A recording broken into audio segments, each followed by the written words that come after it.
understand what I've been through. All of it made me into the man that I am today. 32-0, his brother Andre Ward was great.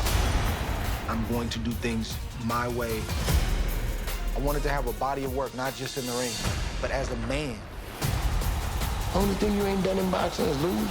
SOG, The Book of Ward, only on Showtime, streaming with Paramount Plus. The conference finals are underway, which means we're one step closer to a champion being crowned. This week, today's video sponsor DraftKings Sportsbook has a can't-miss offer for all new customers. Calling all new customers, you can get $150 in bonus bets instantly. All you have to do is throw $5 on any wager. Win or lose, you still walk away with $150 in bonus bets. Sign up today and make sure you use our promo code SMOKE when you sign up. If mobile sports betting isn't available in your state yet, no worries. You can still get in on all the fun with DraftKings Daily Fantasy. DraftKings is safe, secure, and reliable, and you know your money is in good hands. Download the DraftKings Sportsbook app now. New customers use the promo code SMOKE, bet $5 on any wager, and get up to $150 in bonus bets instantly. That's with promo code SMOKE, only at DraftKings Sportsbook. The NBA season is coming to a close, and that means we only have a few more weeks left of All the Smoke Same Game Parlay. Every Friday, we're cooking up the new bets using DraftKings Sportsbook. While you still can, make sure you go back and check out the All the Smoke Same Game Parlays. Head over to the app and see our picks and who we're riding with. The action only happens at DraftKings Sportsbook. You spoke to Lakers management. It's going to be like one of an amazing barber trying to bring a hairline back, to try to, keep this team afloat. You know what I mean? Welcome into What's Burnin'. I got Matt, I got Boogie. Guys, I'm in an undisclosed bunker location. Don't want to reveal too much here. I was at the Sports Emmys last night presenting on behalf of Showtime. It was a lot of fun. It was fun to see our name up there in lights. Bunch of awards the network was nominated for. So congratulations to all of us, really. Very nice. We got to talk about the Western Conference Finals. I want to get right into it because it was just so crazy how things ended. A sweep which no one expected. LeBron played one of those first halves where you think, oh my God, this is like the game in Boston all those years ago where he's just going to insert his will. 31 points in the first half. Lakers up 15 at halftime. But look, couldn't close. Had two chances to tie it at the end of the game. Couldn't do it. LeBron obviously just looking gassed. Nikola Jokic, just a dominant performance again. A record 8th triple-double of these playoffs. And the real kicker, though, was afterward, LeBron James saying, quote, he has a lot to think about this offseason. And reports coming in from TNT ESPN right afterward that he is considering retirement. So, Matt, what is your reaction to all of that? Is it exhaustion in the moment? Is it a leverage play? Or do you think that he's seriously considering that we have seen him play his last game? I think it could be a little bit of everything. And I think, Boogie and I can speak to,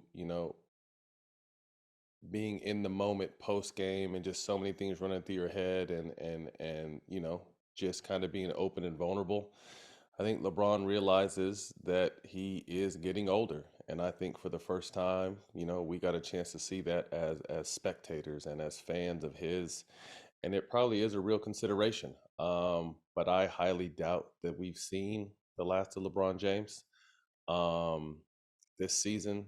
Although he said in his press conference he doesn't play to make the conference finals. He's been to plenty of those. He plays to win championships, and we totally get that and respect that. But when you put the season in perspective, this team started off 2-10 with a 13th seed at one point, and they made it to the Western Finals. And at the end of the day, Denver was just a better team, plain and simple. I mean, Bron's numbers were still amazing. AD's numbers in these Western Finals were amazing. They just didn't have enough. So, I think we saw, that amazing first half. And my question at halftime was, does he have enough in the tank to carry this team over the finish line? And I was telling my group here, I was like, if he doesn't get over 40, they're going to lose. And he got right to 40, and they lost by 2. And you saw down the stretch, Rach, in the closing, they had 2 opportunities. He dribbled the ball for a long time, then made a pass, and nothing happened. And then he tried to get downhill. Great defense by Jamal Murray and Aaron Gordon to kind of deflect the shot. He just didn't have enough in the tank to get them over the hump. And we're so accustomed to him having plenty in the tank and running through those guys and making some kind of heroic, amazing shot. So The one thing I will say is LeBron is always kind of conscious. He's writing his ending now, as have most of the greats have done.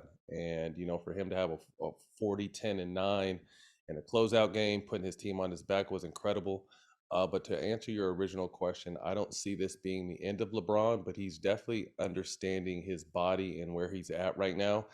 And to keep it real, you can't gracefully age in sports anymore because there's too many critics, there's too much media, and especially someone who's been amazing for 20. I mean, he's been amazing before he got in the NBA, but someone's been amazing so long. There's so many critics and haters. You can't gracefully age in this game. So I think a lot of things probably hit him at the moment when he was at the podium that he was just being open and vulnerable. But I don't think we've seen the last of him in an NBA uniform. I agree with that. I don't see this being the end for him. He has goals of, having the opportunity to play on the same team as his son, which is a realistic thing. That's something that is rarely seen in sports. Obviously, it'd be an iconic moment for the NBA, for his legend, for his family's legend. So those are real things that I think, will eventually happen. So I agree with Matt. It's definitely coming from a place of, exhaustion, being tired. This may be the first year where LeBron really feels that his age is kicking in. He's not the youthful LeBron that we're used to. Our expectations of him since he stepped in is just this machine that never stops working. And, those days are coming to an end. The ending is near, but to say last night was the last game, I just don't see that being the case. I think we get a few more years of LeBron, but this is definitely the beginning of the end. This is just my opinion. It's not based on any conversation. I still have to say he's got a 99% chance of coming back. I mean, come on. He's wanted to play with Bronny for like 6 or 7 years now. He's been talking about this. And how many guys have you seen? I mean, I have stood next to guys after they finish playoff runs, either victorious or not, who tell me they're retiring straight out. Not I'm thinking about it, but just say, I'm going to retire. This is it. And then we see them back in camp the next year. I feel like you've just got to be so wrung out and exhausted at the end of one of these. And I'm sure he was embarrassed about the way that they went out. And you just sort of think about climbing up that hill again. He was playing on a bad foot there. There's been talk about off-season surgery. Do you guys think there's a chance? I mean, you can have off-season surgery at any time. You can get specialist consultations, and maybe you have a surgery that keeps you out the first few months of the season. Matt, do you see that as possibly something that could happen? I don't know if it'll be surgery, but I just think for his case, the 82 plus the playoffs is too much at this point. At 20 years and at 38, and I want to read some numbers from this guy I met on Instagram, who's really dope. His handle is Numbers, Stats, and Facts, and he did a breakdown at current superstars at the age of 38 and what they did in their respective things. So obviously LeBron lost in the Western Finals, averaged nearly 28, 8, and 7 on 50% shooting at the age of 38. Kareem lost in the Western Conference Finals, averaged 34, 6, and 3.5 assists on 56% shooting. MJ didn't make the playoffs, but he averaged nearly 23 points, 6 rebounds, and 5 assists. Hakeem Olajuwon didn't make the playoffs, averaged 12 and 7. Shaquille O'Neal lost in the Eastern Conference semi, averaged 9 points, 5 rebounds. Tim Duncan lost in the first round, averaged 14 and 9. Kobe was retired, Larry Bird's retired, Magic Johnson's retired. So that just kind of puts some things in perspective of what he's doing at this level with this many miles at this age. And as I mentioned in my first bit, I could see LeBron playing another 2 years, but will the world allow him to only average 18 to 20 points, or will they shit on him the entire time? You know what I mean? Because like DeMarcus says, this is the beginning of the end with all due respect to his greatness. He just can't do it and carry franchises and organizations anymore. So can he gracefully kind of get a last couple years in? I'm sure he's going to want to, obviously he's such a competitor, he's going to want to play for a ring, but can the world allow him to kind of be a 18 to 20 point a game night guy just to play with his son? Or is it just going to be a constant media frenzy of he's ruining his this and he's ruining that? Because I feel like LeBron can do no harm to his legacy at this point. He can only add to it. I think his legacy is cemented as wherever you want to put him, a top 3 greatest players of all time. So I saw some bullshit floating around yesterday. Can a sweep damage it? Not at all. LeBron has cemented that he can only help his legacy from here. But my question is, will the outside world allow him to kind of slowly but surely fade away? Well, Matt, don't you think that it's a little bit the way Kobe toward the end of his career, there was criticism of him, of what's he doing to the Lakers, but that had a lot to do with how the Lakers were doing, right? The Lakers were not doing well in the standings at that point. LeBron James, if he has a partner in Anthony Davis who is able to lead the team instead of him, if AD is able to take another step in his growth and all LeBron has to do is be that complimentary player, I think, right, he takes less crap from the public if he's in that scenario, maybe? I think so, absolutely. I think, me personally, I think that's the best plan, or that should be the Lakers' plan in general. Finding a way to move LeBron to the second option, move AD to the third, and finding the first option. I mean, you have guys like Kyrie Irving floating around. We know Dame isn't too happy in Portland. So, I mean, the whole Bradley Beal situation. So I believe it's options to keep this thing afloat. Obviously, the Lakers front office has to become, really creative in making those things happen. But, I mean, to say it's the beginning and the end, I do believe that is the case, but there's still a lot of life left in this lemon. So I say the Lakers squeeze the lemon, find a third star to fit in with Anthony Davis and LeBron, and one that can lead the charge with those guys. And I think they're right back in contention for the next season. Well, this to Boogie, me, did you just call AD a third option? I mean, it sounds bad, but that's not. I don't want to say LeBron is a third option. You know what I mean? So let's say a 1B, 2B. So there we go. Well, I think Boogie. I mean, to your point, I think AD would have to be the 2, and Braun would be the 3 that can pick and choose when he wants to be 1, not when Right. he has to consistently be 1. And I think you spoke to Lakers management. It's going to be like one of an amazing barber trying to bring a hairline back. To try to keep this team afloat. You know what I mean? I think can this team find wiggle room to create cap space to get one of the stars you just mentioned? They can, but then will they be a top heavy team like Phoenix was with absolutely no depth? And we know, that doesn't bode well against all around solid teams such as Denver. So that's a huge question, what the offseason, who can come in and save? Because I feel like this team with this core moving forward needs one more star. And like Boogie said, a star they can lead. And the only way to do that is really to almost get rid of everyone. I think, the 2 guys that I would want to keep on the roster at everyone with all due respect are obviously Austin Reeves, but his price tag might get too high, and then Hachimura, who both played Yes. really well. Everyone else I'd be willing to part ways with.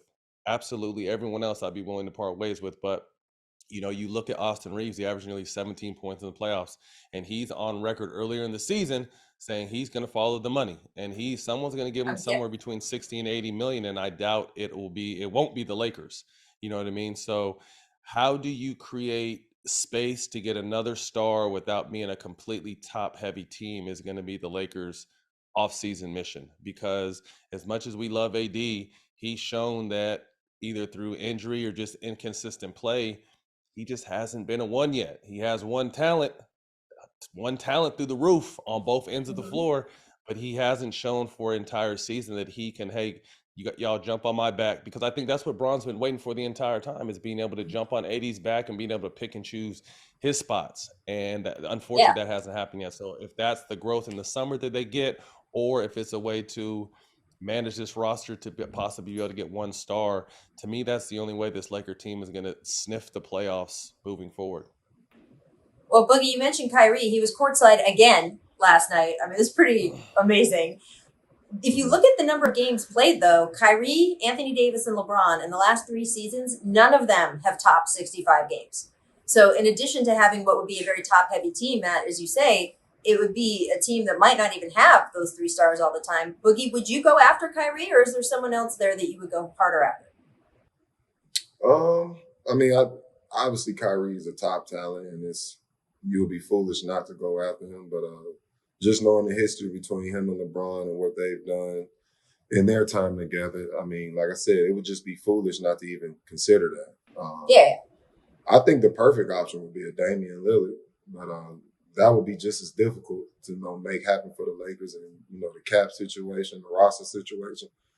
But it has to be, in my opinion, it has to be a guy of that nature, one that can take over a game, one can lead the charge. Like I said, be that number one option consistently, and those two guys in LeBron and AD can complement in any way, shape, or form. So. Not to cut you off, AD, you also hear Trae Young's name thrown in the mix. I saw this morning that Trae Young's name, that the Lakers are interested in him. Trae Young also courtside last night, Matt.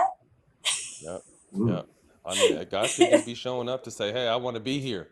I mean, the Boogie could tell you, I could tell you, there's nothing in the world like being a Laker. Plain and simple. There's nothing in the world like being a Laker. So a lot of these guys want to get a taste. And to me, for Kyrie in particular, what better way to say I'm really him, to be able to come in and be that piece for the Lakers to help them get over the hump? And to me, everyone would say, fuck all the other stuff he did.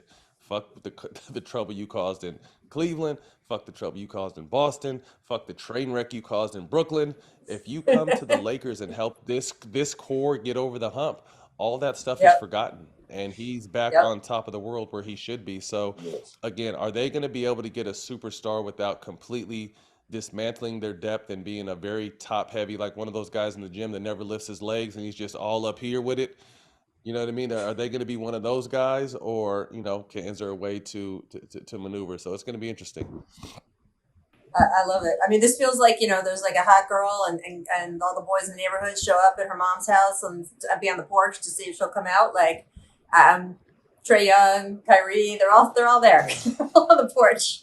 See, Rachel, I wouldn't be worried. Rachel, I wouldn't be worried about the hot girl. I'd be going around the back trying to holler at the mom, because if she's hot, her mom's probably hot. So.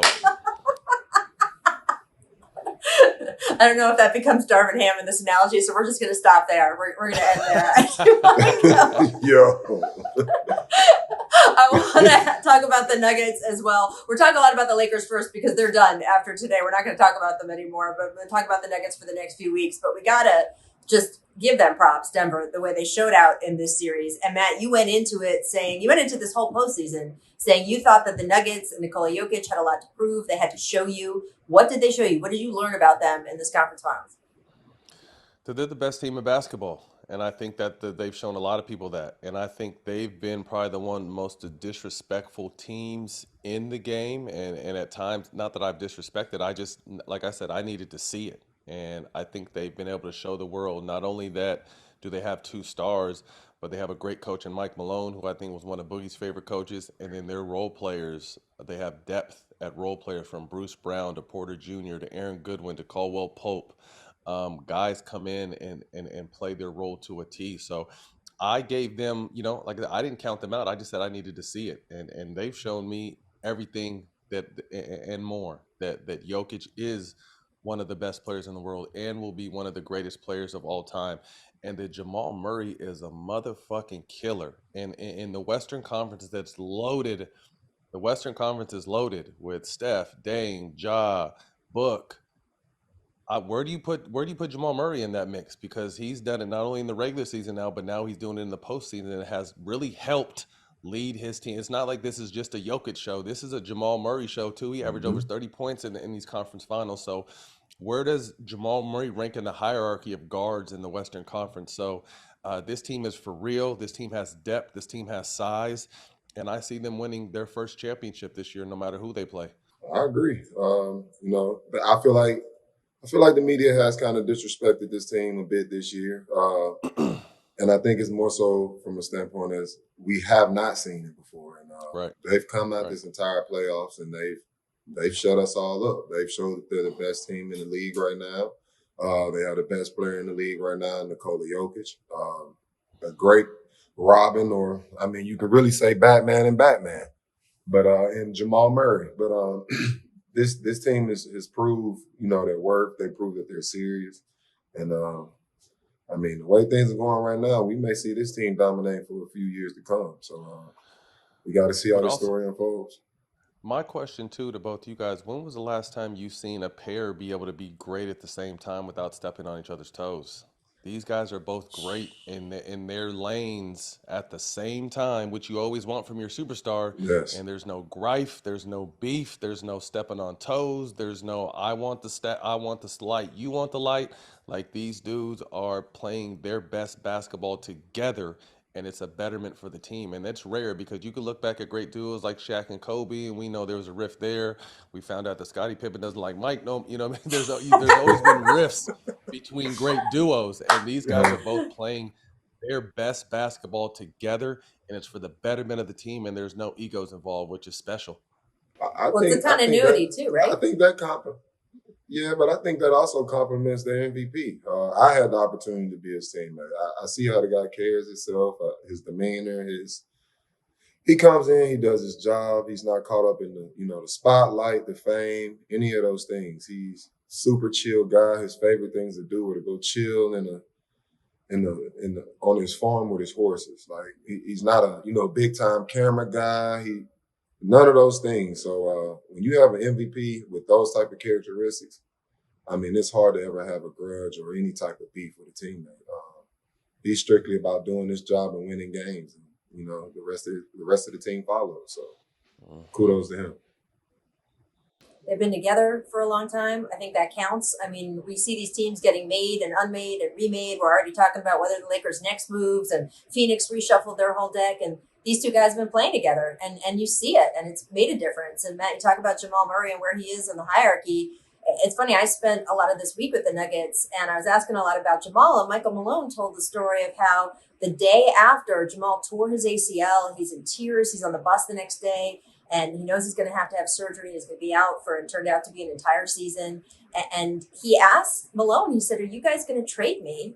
And he said, "I know I'm damaged goods." And Michael said he just looked at him and he said, "You're ours. We got you. Don't worry about it." And I think that security, I mean, you guys can speak on it, but that for a player to know that you were at your lowest point, and ACLs are tricky, right? You don't know how you're going to come back. And to have the head of the team have that kind of confidence and just sort of lay down his guarantee to you, I think it matters. I think we see that when they're out on the court now. And look, when you go back and you talk about the Lakers and you talk about Phoenix, you talk about Dame and what he's going to do in Portland, you talk about all that talent in the West, Matt, like you got to know that Denver is going to be a dominant team in this half of the league for the next few years. So what are you building for that too? And that circles back to the LeBron retirement conversation. Again, my opinion, LeBron is 99% coming back next season, but you have to think about the fact that this team that just flattened you 4-0, they are probably going to be around for a long time. So we'll talk plenty about the West going forward. I do want to get to the East before we get too bogged down, because Heat Celtics game 4 is tonight. I don't know when y'all are listening to this out there, but I cannot say enough about this Miami Heat team. Jimmy Butler, Eric Spoelstra has just been phenomenal. And look, if the Heat win on Tuesday night, both conference finals will be a sweep. That would be the first time ever, never happened in NBA history. But even if all of you people listening out there in the future, even if the Celtics extend this a few games, unless they can complete the first ever 3-0 series deficit comeback, I think this is going to be seen as a huge failure in Boston, just the way this series unfolded. And as we sit here today, Jaylen Brown, 2 of 20 from 3 in this series. Tatum, 5 of 20 from 3 in this series. So, Boogie, who is responsible for what has happened in Boston? I think this falls on management with, the whole Coach Udoka firing and just how everything was kind of handled in that situation. And it kind of reminds me of the situation in Golden State when Steve Kerr missed a significant amount of time and they let, Luke Walton take over. It kind of gives you this false sense of hope, like, this is, and not taking anything away from Luke or what he's done as a coach, but obviously the tier of coach of Steve Kerr to Luke is a drastic difference. And that's just from the proof in the pudding. But, he kind of went through the motions and it seemed like, this coach is perfect for any system. He can just do it. And this is kind of what I'm seeing in Boston as well with Coach Mazzulla. And, obviously he took over a team that with championship aspirations and goals. And, it was only one expectation for this year coming up, and that's them competing for a championship. So, once again, it just falls to the tiers of coaching. And nothing to take away from Mazzulla because he's done an incredible job this season, but it just shows you the difference in Mazzulla and Udoka. So I think this falls on management for the Celtics and how they handle that entire situation. Obviously, I think players have to play better, but I'm on the side of Missoula's been outcoached the entire playoffs, from not calling timeouts to untimely challenges to unable to make in-game adjustments that you crucially need come playoff time, and then again to how important Ime was and how good Ime was. And I read something this morning how, when some of the Celtics players found out that he was hired in Houston, it didn't settle with them well, because they believed in him and really liked him from what it looks like, and their inability to get that situation figured out hurt them. Because this is pretty much the same team with solid additions that went to the finals last year and wholeheartedly felt and could have been the champions last year. So I just think, I love Boogie's comparison to Steve Kerr and Luke Walton. How you just feel like some teams are so good you could plug anyone in, but that's not the case. Some of these coaches have built up a rapport with the players that these guys love and respect and will run through a wall. And Joe Mazzulla just hasn't had that kind of time, and he's just not that type of coach yet. He'll get there.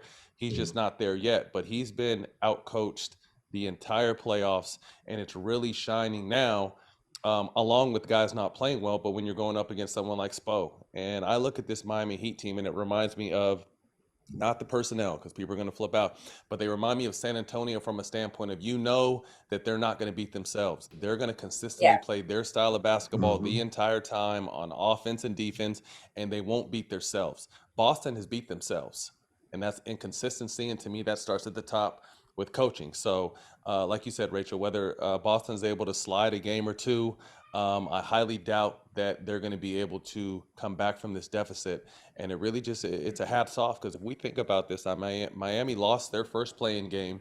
It's crazy. And now they're looking to reach the finals. This is going to be one of the greatest stories. I don't know. I hate to be a fortune teller. I don't see them winning it, but the fact that this team got to the finals and knocked off the number 1 seed, the number 2 seed, and did it easily, really speaks to Jimmy Butler's greatness and Spo's greatness, and just the way they have that franchise has, everyone else believing in each other. ESPN's Kevin Pelton had a stat the other day saying that the Heat were 1 to 125 long shots to make the finals. Then that makes them the longest long shots in NBA history.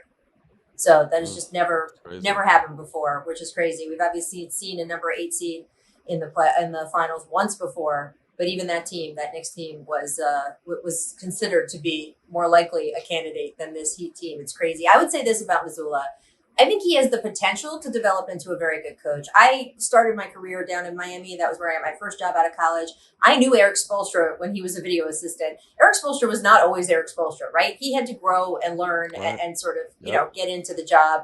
And I wouldn't bury Joe Mazzulla yet by any standard. And I would also point out that the Celtics have had 3 coaches in 3 years. So if you change again, you're going to lose that continuity again. So it's just things to consider. I do agree with you, Boogie. I don't know all the details of the Udoka situation, so I can't sit here and say whether they should have done this or shouldn't have done that. But that to me seems like more of the inflection point of, did you make that decision then, as opposed to, how did that change your fortune, as opposed to whether you keep Mazzulla now. I do think that Udoka was able to hold players a little more accountable than it seems like Mazzulla is able to. And I don't know if that's just because Mazzulla is newer or younger or any of that stuff. And we'll see if that changes. But that is the biggest thing I have seen with the players not performing, is that they don't have someone holding them accountable in the same way I saw Ime doing the year before. And the players are a question only because you've got big money decisions coming up. Jaylen Brown eligible for a contract extension of more than $280 million this summer. And because Jason Tatum also made All-NBA,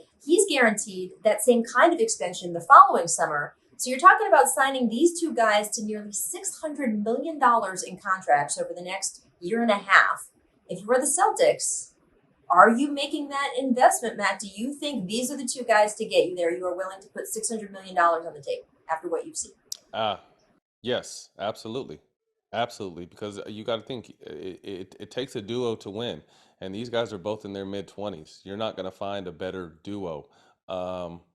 like I said, I think this, I mean, look at the team last year. This is the same team, but a year older. So again, if we're taking coaching styles and pointing fingers of whose fault it is, at the end of the day, these players definitely have to play better. Both Tatum and Brown, and they know it. They have to play better. Obviously, I think having a coach there that'll hold you accountable helps with that.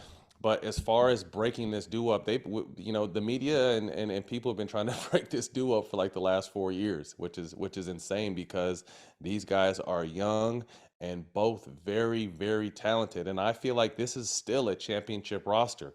So Mazzulla's going to have to, I don't know what coaches do to get better over the summer, but whatever it is, he's going to have to do that because this team is still one of the most talented rosters, has some of the best players in the world, and they have everything you need to win a championship. So players haven't played well. Mazzulla has to step his game up, but I'm 1,000% maxing both Brown and Tatum out because if I'm not mistaken, I think these guys are like 26 or 27. Like, where are you going to find another duo that has that kind of chemistry out there? You won't. So I agree. I definitely, I'm not looking to break them either. It's just, I mean, DeMarcus, that's a $600 million investment. So are you on board with Matt that you'd spend the $600 million? I don't think it really comes down to the team. I think it's also a situation of, does Jaylen Brown want to be there another year? I mean, I think that's it, that Houston situation. We all know they have a lot of cap space this summer. They hired a coach that he was, he enjoyed playing for. I think that situation could easily change. We all kind of know deep down inside he wants to be that number one guy. I feel like he has the talent to do it. I feel like he's shown the ability to do so. He's always kind of living in the shadow of Jason Tatum. Regardless if their duo works or not, it's a lot of what ifs in that situation outside of, will this work in Boston? So I do think it could work in Boston. I do think those guys are worth the money, but I think it's more than just it being an organization's decision. I think Jaylen Brown has some say-so on this as well. I think he has a lot, Boogie, and I think that's a great point because whenever you hear about, one person going, it's never Tatum. It's always Brown. Yeah. Brown's name is always the name that's thrown in there. And I think you make a great point. I mean, who doesn't want to be the 1A? My only pushback is he's been a great duo, but I think sometimes guys underestimate the pressure of being him.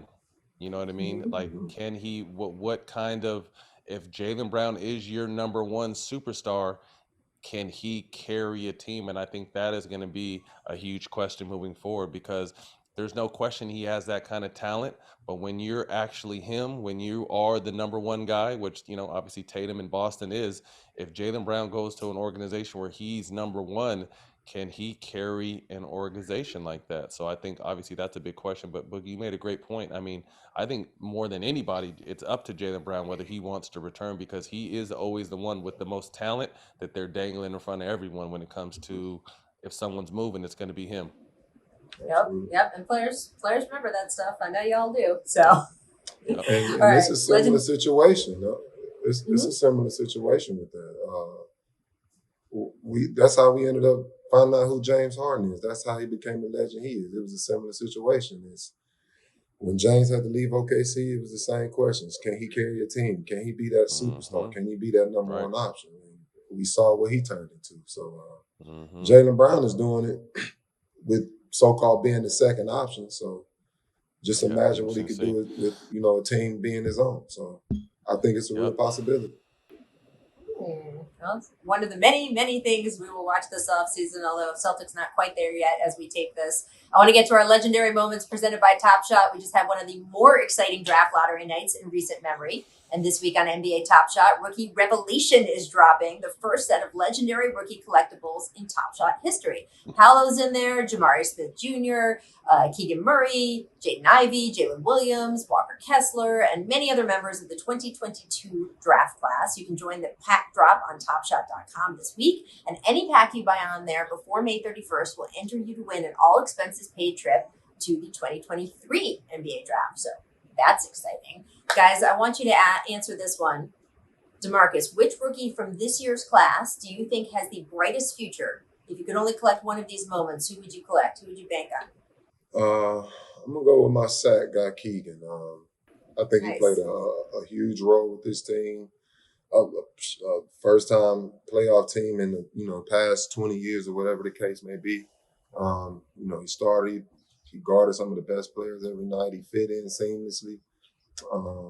Just being able to come into a winning situation early as a rookie can only do wonders for your career later on down the line. So I think he has a bright future. Well, I mean, that's what I was going to say, so I don't want to double up, and I stamp everything that Boogie's saying because I really feel like he is going to be a great two-way player because Mike Brown is challenging with that. One of the purest shots we have in the game. He's a big kid, so I really like Keegan. So if I'm not going to choose Keegan, I'm going to choose Paolo. My whole thing is just, and Boogie could speak to this, I mean, just going to an organization that's not stable. Being a star at an organization that's not stable, yeah, you're going to put up great numbers, but are you going to be able to really carry a situation? And a lot of time it's not on the players, it's more on the coaching and management when it comes to that. So really like Paolo, just don't know what's going to happen in Orlando. They got a lot of young, good pieces, but is that going to translate into anything? Well, you can start your NBA Top Shot collection today at NBATopShot.com. You get closer than ever to the game and players you love. Sign up today. Got to get to On the Radar, presented by DraftKings, the only sports book you need this postseason. Tuesday night, do or die game for the Celtics, guys. Game 4, Heat are 1.5-point favorites. So, Matt, do the Celtics extend the series, or do the Heat complete the sweep in South Beach? I'm going to go out on a limb here and say that the Celtics get the next 2 and lose in Game 6. Ooh, all right. Excellent betting advice. Boogie? I'm gonna go the opposite way. These niggas is done. Sweet baby, man, get out the broom. we spoke on this last episode, man. Hey, you already near the Caribbean, man. Let's start this vacation early. It's over. It's over. Complete dominance.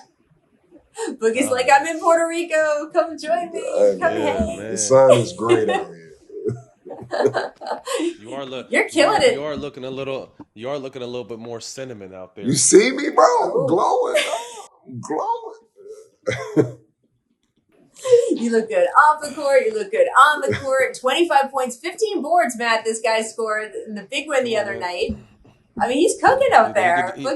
He can do that. He can do that shit in his sleep, man. That doesn't impress me because what makes me mad is he should be doing this on an NBA court. So I mean, nothing he does out there surprises me. He just needs another shot, man. That's all I'm saying. Man, just making the best of the opportunities. Hopefully they come back around, man. So it is what it is.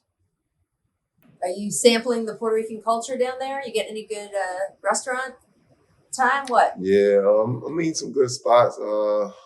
Man, I can't get past these empanadas though. I'm trying to lay back. Easy on those, big fella. I know, bro. I know. I'm trying to fall back, but man, they're screaming my name every day I wake up. They're just screaming my name. But nah, man, I'm really enjoying the people. I'm enjoying the culture. I mean, just the authentic and organic way of living. Like, I'm enjoying all of it. The simpler things in life, just everything that comes with this album. It's been enjoyable. So this is a good experience for me. I love it. And it says so much about you and your character that you're out there hooping. Just, you want to play ball. And I love that. I love people getting to see that. Good segue, by the way, Puerto Rico into Carmelo Anthony, who announced his retirement earlier this week after 19 seasons. You played with Melo on that gold-winning Olympic team in 2016. What is your memory of playing with him and sort of your favorite times in that? Man, Smells, man, he's hilarious. On that team, he was the grumpy old man. He was chaperoning all the young puppies at the time. So, I mean, Melo is great. He's a legend. He's actually my favorite player. I grew up modeling my game after Melo.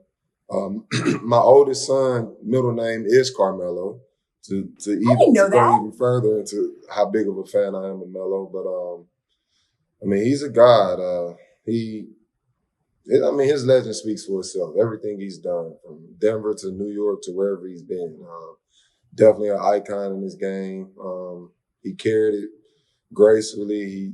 he's seen the worst of it. He's seen the best of it. An incredible career. My only issue is I just wish he would have been able to walk out gracefully the way he deserved to. So that's my only issue with all of it. He deserved to walk out on his own terms. But an incredible career, living legend, and I'm happy to see you ride off in the sunset. Yeah, definitely echoing what Boogie said from a standpoint of he should have been able to write his ticket on his way out. And it was crazy his last handful of years, how much slander and disrespect he got from the media and fans. But it was never from the players, because we always knew what he was about and the way he moved. One of the toughest covers in NBA history, one of the best scorers we've ever seen, one of the biggest competitors we've ever seen. No holes in his offensive game, from dunking on you to posting up to, stepping off the block to mid-range to three-pointers. There wasn't a hole in his game. He was strong as a fucking ox. Just, again, one of the greatest players we've ever seen, and the game will definitely miss him and his essence and what he stood on and the man he was. Yeah, I can't say enough good things about Carmelo Anthony, man, and I love to see now that he's pouring in his little man. His little man is going to be a problem too. So, great career. But my main thing out of everything I said is that what Boogie ended with, he should have been able to go out a different way. I think he got screwed over towards the end. And as much as he's given this game, he should have been able to go out on better terms for sure. I certainly agree that after Houston, that was just a debacle, and he just was not treated fairly. And I think he's one of the more high character guys we've had in this league in the last decade or so. The stuff that he has done off the court, in the community, the leadership position that he took, police brutality and so many other things. Frankly, before the NFL took it on, he was talking about this stuff for years. And I just think that sometimes we let some of the other narrative get in the way of what kind of person Carmelo Anthony is. And Carmelo Anthony is the kind of guy that you want in your community, that you want on your corner, that you want on your team. And he is a legend and a Hall of Famer. And I can't wait to see him get his flowers as he continues on the sort of post the retirement circuit over the next couple of years. I think my two favorite Olympic Carmelo stories are, well, first of all, Boog, you mentioned him being the grumpy old man. I think that was where we got that Vanessa Carlton 1,000 Miles video of him on the bus, just with Kyrie and those guys singing, and Melo was just rolling his eyes and so unhappy. I love that one. And I love the story that Jason Kidd told recently on Headliners about the 2008 Olympic team, where LeBron and Kobe, it was kind of their first time playing on the same team, and Kobe was doing his, Matt, Kobe was doing his 4 a.m. workouts at the hotel, and LeBron saw that, and he had to show up then at 4 a.m. for those workouts too. And Melo's hearing about this later on in practice, and he just looks at Kid and he goes, "I'm not doing that shit." So perfect. It's perfect. Perfect Melo right there as well. So my hat is off to him. One of my favorite players to cover. I love that, but I didn't know your son's middle name was Carmelo. That's fabulous. I love it. I love it. All right. Thank you guys so much. What's Burnin is available every week on Showtime Basketball, YouTube, Twitter, Instagram, and TikTok at ShowBasketball. We'll see you next week getting ready for the NBA Finals.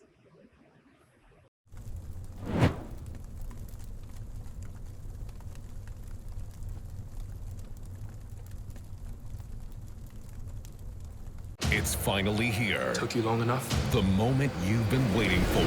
Can we get on with this, please? The movie critics and audiences love is now streaming on Paramount Plus. You can't deny the people what they crave. Oh, we got him now! It's fairly wonderful. Oh, I got a good feeling about this. Dungeons & Dragons: Honor Among Thieves, rated PG-13, now streaming on Paramount Plus.